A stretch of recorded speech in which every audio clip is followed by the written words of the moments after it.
Hola, ¿cómo están? Espero que estén muy bien. Mi nombre es Giovanni, soy integrante del Centro de Estudios y Tutorías AGCD. eh, y el objetivo de este video es poder comentar un poco de manera pues muy general el objetivo de la prueba de admisión y diagnóstico de la BUAP, la conocida PAD que pues sabemos, acaba de salir la convocatoria y va a ser la prueba, el examen de admisión, ¿no? Para este año 2020. El objetivo de este video es que podamos comentar muy brevemente qué es la prueba y qué objetivos tiene, ¿no? Eh, Sabemos que ya salieron estos documentos, salió la convocatoria, salió un documento explicando qué era esta prueba, pero hay algunas cosas en particular que es necesario que conozcamos, ¿no? Eh, las personas que estudian un tema relacionado con la educación, e incluso los que estamos muy interesados en todas estas cuestiones, pues es importante conocer, ¿no? Cómo se estructuran estas pruebas y qué son, ¿no? Para eso vamos a analizar un poco dicho documento y vamos a partir de cómo se conceptualiza en este archivo que está en la web. Bueno, primero que nada, este documento menciona que la PAD pues, es un programa de pruebas estandarizadas, ¿no? Desarrollado en la misma universidad. Hasta ahora sabemos que hasta hace un año se abandonó la prueba del College Board, que es una organización que se dedica a desarrollar este tipo de pruebas para América Latina y el Caribe. Se abandonó como todo este convenio que se tenía con el College Board y la UAP decidió realizar una propia prueba de admisión. Entonces, aquí lo interesante es que es una prueba estandarizada, ¿no? Entonces, para empezar un poco a comentar acerca de esta prueba, vamos a definir qué es una prueba estandarizada. Una prueba estandarizada es una herramienta o un instrumento que sirve para evaluar, para medir una característica específica. Por ejemplo, dentro de la psicología hay pruebas de la inteligencia que nos miden en particular el coeficiente intelectual, por ejemplo. Entonces, se le aplica a un individuo un conjunto de pruebas, un conjunto de ejercicios, que al final nos va a arrojar un número y ese va a ser su coeficiente intelectual. Eh, Se llama prueba estandarizada o test estandarizados porque justamente se someten a un proceso que se llama estandarización, que tiene que ver con la fiabilidad de la prueba, la validez de la prueba y la exactitud. Es decir, se llama estandarizada porque ya se ha aplicado a una población en específico eh, y ya se ha demostrado con ciertos ejercicios estadísticos la fiabilidad, la validez y la exactitud, ¿no? No vamos a profundizar en todos estos rubros, pero es importante mencionar que para que una prueba se llame estandarizada, ya tiene que haber pasado por todo este proceso. Ya se debe de haber aplicado a una población y deben haber estudios muestrales o censales que fundamenten estadísticamente que la prueba ya se puede aplicar y nos va a funcionar para lo que queramos estudiar, ¿no? Por ejemplo, todas estas pruebas o esta prueba de la inteligencia de la que les hablé ya ha sido estandarizada, ya ha sido aplicada en algún grupo en particular y ya cumple con los requisitos de fiabilidad, validez, exactitud, etcétera. ¿Esto por qué lo digo? Porque independientemente o no de que tomemos una postura y estemos de acuerdo o no con la aplicación de pruebas estandarizadas, podemos decir que no es un proceso que sea fácil, ¿no? Que de la noche a la mañana se diseñe un instrumento que ya sea estandarizado, sino que lleva un proceso. ¿Y esto por qué nos interesa?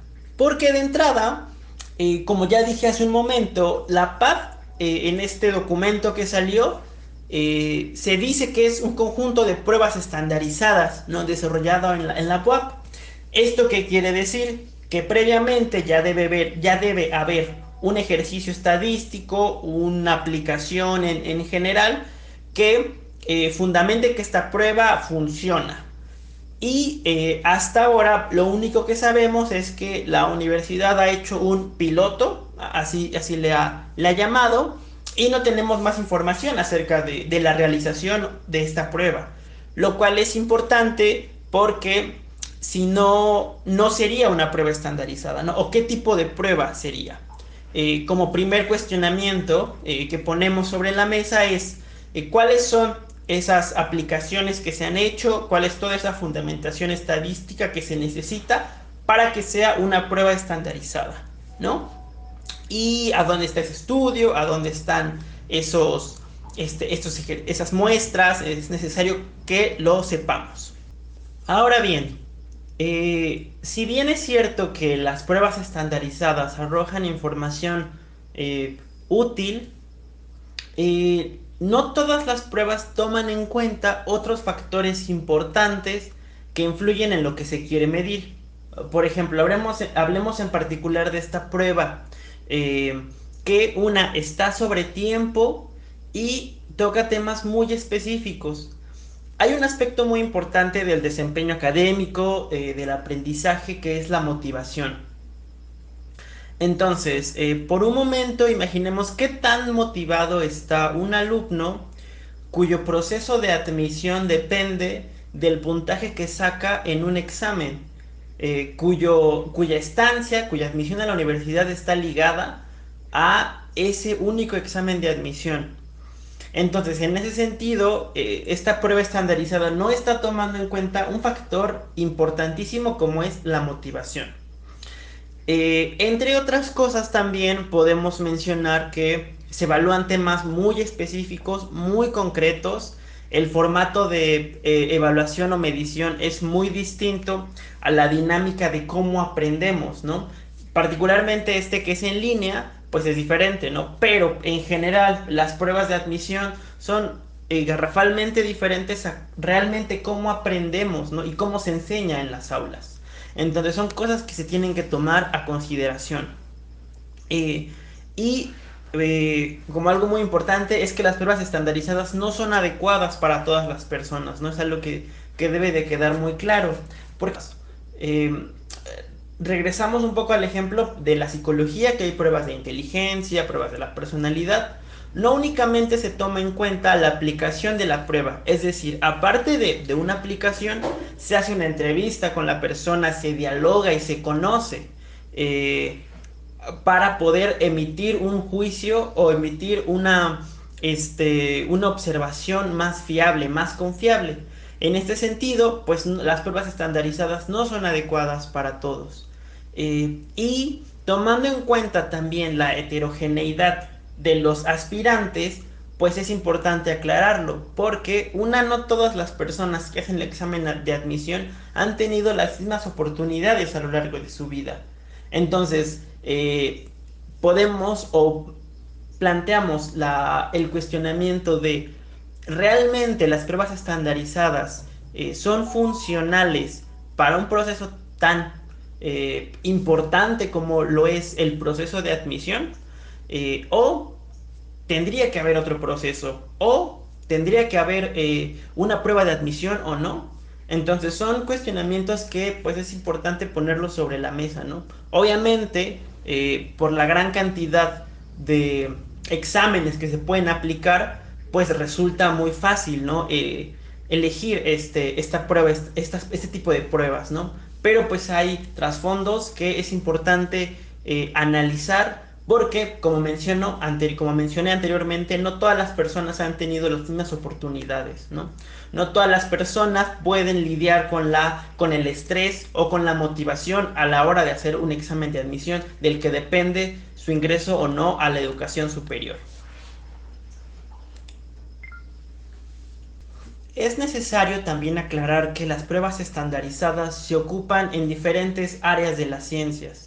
Nosotros estamos particularmente aterrizando el uso de pruebas en procesos como la evaluación de aspectos como la inteligencia, los conocimientos y habilidades adquiridos durante un nivel académico, ¿no? Es decir, el uso de pruebas estandarizadas en el ingreso a la universidad, ¿no? Pero también se utilizan en diversas áreas no nada más las ciencias sociales o humanas. Ahora vamos a revisar qué objetivo tiene esta prueba o qué es lo que mide, ¿no?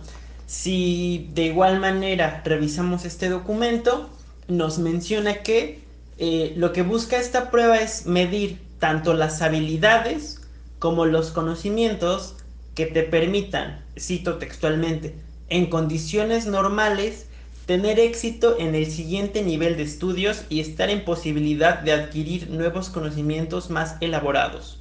Y aquí está el meollo del asunto, porque como mencionábamos hace un momento, las pruebas estandarizadas miden cuestiones en particular, ¿no? Miden características específicas. Lo que esta prueba va a medir van a ser habilidades y conocimientos, pero que en condiciones normales le permitan al aspirante tener éxito en el siguiente nivel de estudios y aparte estar en posibilidad de adquirir nuevos conocimientos más elaborados. Es decir, con esta prueba y dependiendo de cómo esté elaborada, va a medir estos conocimientos y habilidades que en condiciones normales le van a permitir al aspirante tener éxito y adquirir más conocimientos. Realmente lo que se quiere medir es algo muy específico y que parece que pueda ser difícil ser cuantificado a través de una prueba estandarizada, ¿no? Por eso es necesario conocer cuál es este proceso que ha tenido de estandarización, este conjunto de pruebas, y sobre todo que se cae en una cierta lógica predictiva, ¿no? Y se le condiciona al aspirante a tener un buen desempeño en una prueba que está sobre tiempo y que sobre esa prueba se va a medir todo lo que mencioné hace un momento, ¿no? Lo cual parece una empresa muy arriesgada. Ahora, adicionalmente podemos mencionar que en esto que está midiendo menciona las condiciones normales, ¿no? ¿Cuáles son esas condiciones de normalidad que una persona de 15 o 18 años al ingresar a la prepa o a la universidad, cuáles son esas condiciones que tiene para poder tener éxito, para poder adquirir conocimientos, ¿no? Esto es muy importante porque, como mencioné hace un momento también, conocer estos criterios de normalidad nos va a permitir saber qué tanto los aspirantes tienen o no las posibilidades, uno, de seguir estudiando, las posibilidades de haber recibido una educación formal buena para que puedan contestar los conocimientos en este examen, ¿no? Estos conocimientos súper específicos y tener la capacidad de manejar el estrés en una prueba sobre tiempo, ¿no? Y nos hace pensar otra vez, y es el último cuestionamiento que dejamos sobre la mesa. ¿Qué tanto las pruebas estandarizadas funcionan en un proceso de admisión y realmente no son un instrumento más de exclusión que solo las personas con más posibilidades pueden aprobar, ¿no? Y solo las personas con más posibilidades pueden seguir estudiando, ¿no? Entonces, esto es un poquito de nuestros cuestionamientos acerca de las pruebas estandarizadas, en particular de la prueba de admisión y diagnóstico de la BUAP, que es muy importante que comentemos, que discutamos, porque esto es lo que va a definir el proceso de admisión de muchas personas, ¿no? Entonces, cualquier duda que tengan, cualquier comentario, cualquier aportación, la pueden hacer. Es bienvenida para poder ampliar toda esta discusión acerca de esta prueba. Por último, vamos a ampliar muchísimo más este debate y en un siguiente video hablaremos sobre la fundamentación teórica de esta prueba que también está ahí descrita generalmente en el documento que subió la universidad, ¿no? Bueno, esto es todo y espero que les haya agradado o les haya resuelto algunas dudas este video.